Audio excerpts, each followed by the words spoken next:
Hey guys, this is a video response to Matt at Maiyang88. He's a martial arts instructor in Canada, and it's on the subject of trolls and McDojos.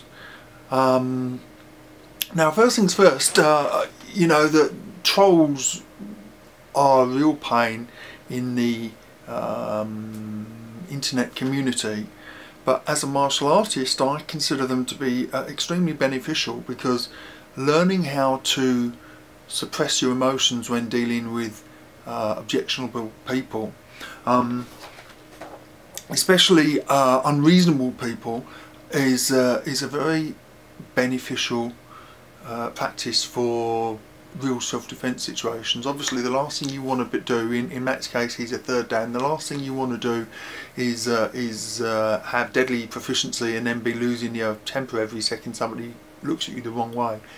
So although I find that they greatly reduce the quality of the internet, dealing with trolls is actually fantastic practice for keeping your own ego in check.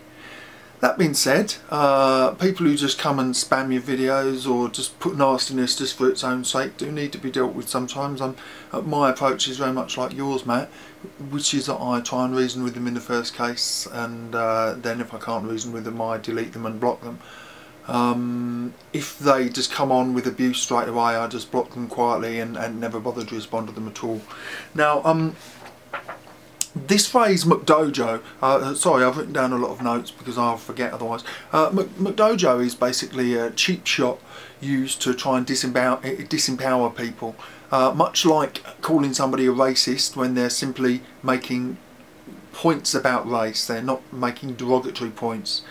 And actually I would have to say that you make that mistake later on, because he dismisses all Korean martial arts. He says they're rubbish, and then you say, well, that's racist, and in actual fact I disagree with that completely. It's perfectly reasonable for him to look at the martial practices of a country and say that they're good or no good without being racist. That's making an assessment, albeit possibly an unreasonable generalisation, but he's making an assessment based upon the characteristics of the arts of that race. And if all the martial arts in Korea all followed a similar template and they were not very good, then it would be reasonable to make that without him being a racist. So going back to the McDojo epithet or label, it's basically used by people who are traditionalists, or they think they're traditionalists, and they're basically saying you're not hardcore enough usually. You know, I guess these people generally say, well, you're not traditional, you can't fight, something like that, when they call you a McDojo. Also implies dojos that run for profit, not for quality of martial arts. But the honest truth is that martial arts has changed ever since it was first invented. You know, I mean, if you go back, it's suggested that some of the earliest martial arts were practiced by Alexander the Great's army. So obviously at that time it was military.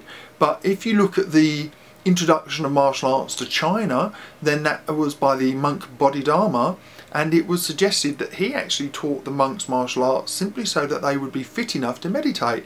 So martial arts initially, in the birthplace of Oriental martial arts, I guess you could say, was a fitness art. And then there was a period, I guess, when the monks became warriors and it became a military art. From there then it mutated into civil defence, and I'm sure that there were overlapping times when some people were using it militarily, some people were using it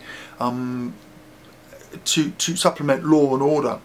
And then from there, Funakoshi, supposedly the father of modern karate, the founder of Shotokan, took it into schools and universities. So then it ceased to be really a martial art. It was more a marketing tool in some ways to propagate the art, and again it became a fitness thing. You know, the early katas in Shotokan system were invented purely for their fitness benefits, not for their martial benefits. And from there it was taught briefly to the military, so it became military again. And then Nakayama turned it into sport, and you know, it mutated again. So in its history, in the history of karate and kung fu, kwan fa, whatever you want before it, the art has been continuously changing. So for somebody to look at an exact point, usually they have a rose-tinted view of what they think karate was, you know. But it depends what point of history you actually look at. I mean, karate's only been around 120, 130 years, and in a sense, I mean, it was only called karate in 1930 something. Before that, it was what, Tang Hand, or I've forgotten the other names for it now, but you know, it had many names, and as many names as it had that many different philosophies as well, and different uses. So for somebody who's a practitioner of one particular art, what was it, Shorei-tei or Shuri-tei? I think Shuri-tei is actually just describes the district it comes from. That actually, Shorei-ru perhaps.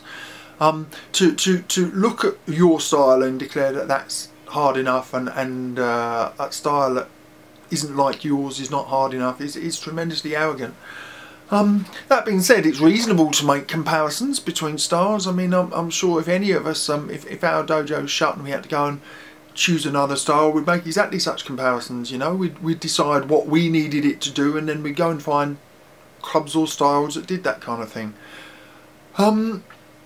Now, another one of this guy's criticisms was that your style was a belt factory, and obviously you dismissed this fairly easily by demonstrating that you actually didn't have that many Q grades anyway. Now, a belt factory, for anyone who doesn't know, is when a style introduces lots of extra belts which are chargeable, so that the students are paying for lots and lots of gradings without progressing. Now Matt, you also described it as just a way of giving the impression of progress without actually progressing, which I don't think actually is the generally accepted interpretation of a belt factory. It's, you know, in the McDojo context, it's purely a money-making tool. I've known a style that had 5 tags on every single belt, and you had to pay for every single one of them. Now, I've given this an awful lot of thought over recent years, and the honest truth is, especially when dealing with kids, you have to bear in mind that kids in modern society, in Western dojos, don't have the Japanese mindset of patience. They don't have a Japanese cultural background, giving them a tendency towards great respect towards their seniors or even their instructors. And so it's reasonable, I think, to modify the art to suit the people that it's been delivered to. In one sense, I mean, if you were learning martial arts because you needed it for life and death, you were a lot more motivated than somebody who's learning it because his mum thinks that he needs a bit of discipline, or somebody who's learning it because they want to keep fit. And I think it's perfectly reasonable for people to learn the art for those reasons. I mean, if karate do, the way of karate, means anything, then it means the entire life skills that are embodied by karate, and if that means discipline or respect or fitness, then so be it. And given that, it's perfectly reasonable, I think, to introduce Western motivational tools to motivate the Western mind, to look at how things were when it was clans learning kung fu, or to look at how it was when the earliest karate practitioners were learning because they were police or whatever, really is a bit pointless, because that's not the context and the environment in which it's learned. And much as you might want to be a purist about where it came from, the fact is that that's not where it is now, and you know, just kind of sticking with that stuff. I mean, it's like people who might argue that you should stick with a musket, even though modern weapons, you know, M16 or whatever, are what you're going to be facing. You don't stick with something just because it's traditional. You use what's the best tools for the time. You know, as far as I'm concerned, if belts are given out for the correct reason, which is motivation, then I don't really care how many you have. My style has 2 different grading systems. We have 10 Q grades, worldwide, but in America they have lots of additional achievement patches that can be given out to kids for good schoolwork or respect or stuff like that. And I think there's absolutely nothing wrong with tying in karate with their daily lives, or broadening the syllabus so that the do of karate do actually means more than just turn up to the dojo, train for 3 hours a week and go home, or less for the average student. So, you know, when people talk about belt factories, yes, if the system is done purely for profit, fine. In my style, you don't pay for subgrades, you pay for every Q grade, and it takes approximately 5 to 7 years to get to black belt. Then there are 10 dans and a provisional black belt as well. And I don't think that's particularly unreasonable. In judo, when it originally started, I believe there were 5 Q grades and 10 dan grades, or 11 dan grades. But I think it's fairly average now for most styles to have 7 to 10 Q grades and then 10 dans. So, you know, anybody who's criticising you for being a belt factory without knowing the context in which your belts are given really is just being a bit of an idiot. Now this guy criticised you for chambering, and chambering, for anyone who doesn't know, in karate it's called the hikite hand, or the returning hand, and I think that his criticism of you for chambering only showed his own ignorance, because nobody, absolutely nobody, teaches chambering as a preparatory position before you hit. So for example, if you were going to hit me in the face and I was going to hit you back, I don't chamber before I hit you from where I am. The returning hand, or the hikite hand, is often used for other purposes, and I'm going to upload a little video clip at this point to show you the hikite being used to trap and seize the opponent's arm to draw them in towards a technique. So the hikite can be used to pull the opponent off balance, it can be used to pull them closer towards a technique, it can be used to deflect an opponent, it can be used simply to control the opponent.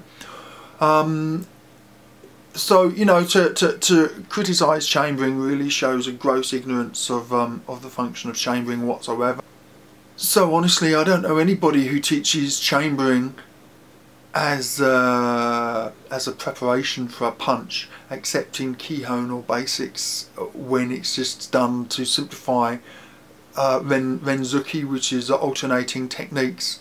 So if you were punching 1, 2, 3, 4, then it makes sense to chamber merely to give the other hand a position to come from, but you could just as easily jab from here, Gazamazuki for example, jab punch, and just chamber back to a guard.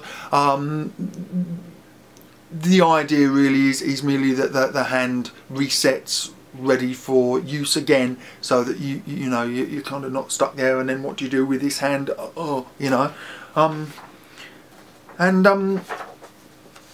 To return to the subject of the value of Korean arts, now I've heard this criticism a lot of times, and I can see where you think it's racism, because there was tremendous racism from the races out of China, Japan and Korea. In fact, you know, North Korea, I believe Taekwondo is their national sport, or national martial art, whatever you want to call it, and they take great pride in that, and I think that there has been racial friction between those three nations. Also, there's been quite considerable passion for each country's martial art, in the sense that for a long time the Japanese arts, the Japanese thought that their arts were the superior art of well, certainly of karate and kung fu. Now, as I say, I think it's reasonable to make an assessment based on the techniques and the philosophy of each art to determine which art is superior, if any, and that will be a subject for another day. And I don't hold with the view that it's not the art, it's the artist who makes a martial art good. You could have Bruce Lee doing something rubbish and it would be rubbish, you know. If it was tactically incoherent, then he would be fighting in an incoherent way, no matter how good his punches were. However, I don't accept the premise that Korean martial arts are inferior. I think it's reasonable to suggest that they are the junior art in the sense that Taekwondo and Hapkido both derive from Japanese arts, but then you could argue that karate was a junior art to Kung Fu because it came from there. That doesn't mean it's inferior. You know, in moving it from one place to another, it could be that it was evolved into a better art. You know, I don't think that's necessarily the case. I think each art has strengths and weaknesses. Yeah, you know, so whether Korean martial arts are stronger or weaker, I don't know. I have my opinion about the value of some of them, but you know, then I have opinions about lots of Japanese and Chinese arts as well. You know, they're not all equal, that's for sure. So yeah, I mean, I've talked about twice as long as you did now, Matt, but I hope that this gives some insight into my perspectives, and yeah, you know, trolls, well, you know, the world would be better off without them, but they do have a good benefit for the martial mind. You take care.